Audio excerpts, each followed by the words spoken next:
안녕하세요. 세계경영입니다. 여러 가지 요인 때문에 일본은 예로부터 팽창 욕구를 주체하지 못하는 나라입니다. 일본의 역사는 내부 불만을 항상 외부로 돌리며 완화시키는 과정으로 점철되어 있으며 이는 주변국들의 순환으로 이어졌습니다. 폭주하던 일제는 그 총부리를 나해 미국에까지 돌리는 최악의 실수를 저질렀고 덕분에 제대로 작살나고 개조당하기는 했지만 수세기 동안 지속된 역사적 관성과 그들의 본능이 또다시 어떻게 발현될지는 알 수 없는 일입니다. 나아가 혈통과 가문 중심으로 돌아가는 폐쇄적인 사회와 명치유신 이후로 꾸준히 지속되어 온 우민화 교육의 영향으로 일본은 오늘날 민주주의 국가라는 외양만 갖추고 있을 뿐 그 내부는 솔직히 태평양 전쟁 이전의 모습과 큰 구분점을 찾기 어려운 구석이 많은데요. 그렇기 때문에 시대착오적이고 비논리적인 극우 세력들이 대낮부터 길거리에서 온갖 혐오 발언을 쏟아낼 수 있겠지요. 한 유명 유튜브 채널이 일본의 많고 많은 극우 집단 가운데 하나의 시위 현장을 찾아 인터뷰를 가졌는데요. 영상에 등장하는 조직은 소위 민족의지 동맹이라는 우익 집단입니다. 이들은 다른 국가들이 일본을 침략하는 것을 막기 위해 충분한 무장을 갖출 필요가 있으며 그를 위해서 개헌도 필요하다는 주장을 하고 있습니다. 역사를 바라보는 관점은 물론 놀라울 것도 없지만 위안부 문제나 일본이 자행한 수많은 대학살 자체를 아예 없었던 일이라고 부정하고 있습니다. 이 조직의 리더라는 작자는 인터뷰에서 초등학교 시절부터 히틀러에 큰 관심을 가지고 있으며 사람들이 히틀러를 좋아하고 싫어하고는 전적으로 교육에 달려있을 뿐 그 사람이 실제로 흉악한 사람인지의 여부는 단지 관점의 문제라는 궤변까지 내뱉었는데요.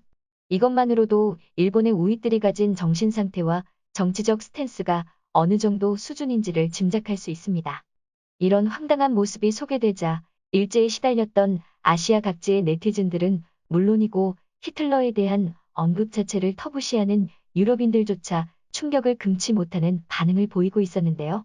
댓글란에 출몰한 몇몇 일본인들은 당황했는지 일본에서 이런 사람들은 보기 힘들다는 상투적인 발언만 반복하고 있었습니다.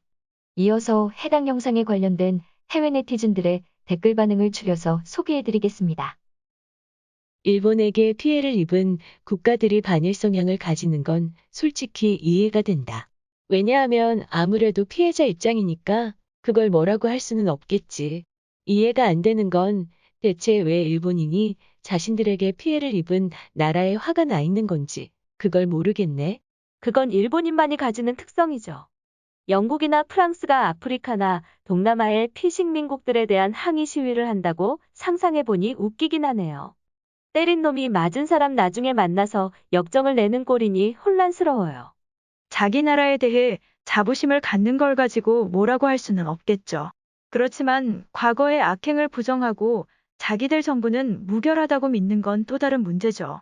더군다나 모두들 자기 의견을 가질 권리는 있지 않냐고 말하면서 다른 이들은 생각을 못하게 만들어야 한다는 건 대체 무슨 논리인지. 왜 나는 일본인들 얼굴에 모자이크 되어 있는 거 볼 때마다 그렇고 그런 영상들이 떠오르는 거지? 나는 일본인이지만 위안부 문제에 대해서도 잘 알고 있고 우리나라가 과거 많은 실수를 저질렀다는 점도 인지하고 있어요. 그렇지만 어느 나라든지 현실을 부정하는 사람은 있기 마련이잖아요. 일본은 실제로는 굉장히 안전한 나라니까 안심하고 방문하셔도 됩니다. 사실 저런 부류의 사람들은 진짜 희귀한 종자들이에요. 일본 극우의 성향은 서구권의 극우와는 아예 근본적으로 다릅니다. 추구하는 목표와 지향점 자체가 틀리거든요.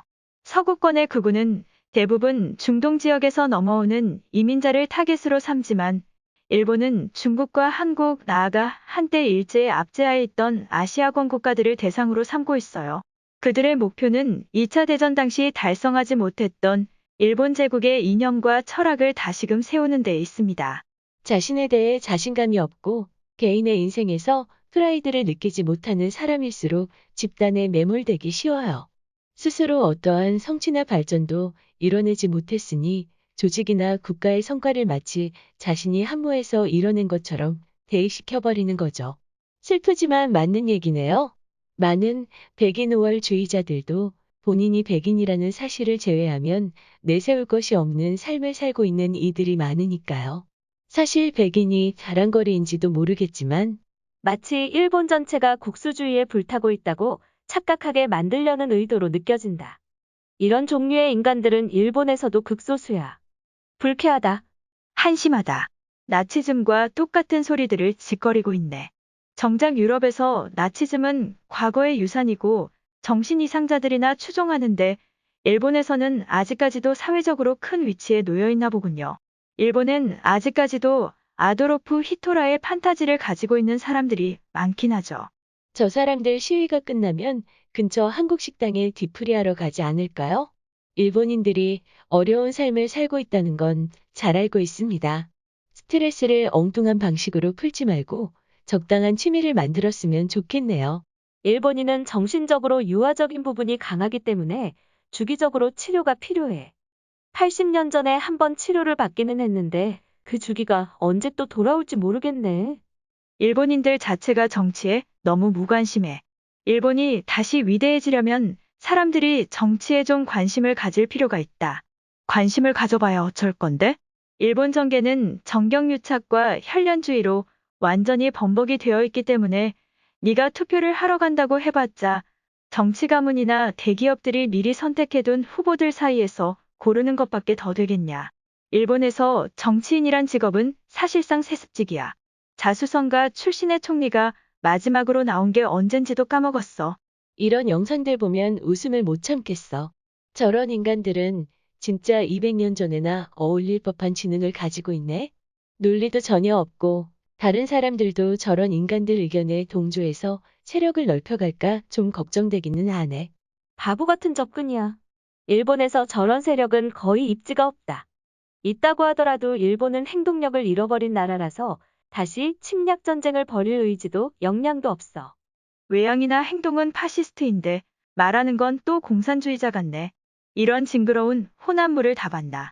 일본 우익들 모습을 실제로 보고 싶다면 일요일이나 공휴일에 신주쿠역 아니면 이케부쿠로역에 가봐. 야스쿠니 신사에 가는 걸 추천하진 않아. 일본인인 나조차도 저런 사람들과 엮일까봐 겁이 나니까. 은둔형 외톨이들이 겨우 사회 체험할 수 있는 건수를 찾은 건데 왜 이렇게 괴롭히지 못해서 안달이야. 그냥 내버려둬. 일본에서 저런 인간들은 철저하게 냉대받는데 왜 이런 면만 부각시키는 거야? 너희들이 진심으로 냉대했다면 저렇게 큰 집단을 이루어서 설치지는 못하겠지. 냉대가 아니라 방치에 가까운 거야. 시청해주셔서 감사합니다. 세계경영이었습니다.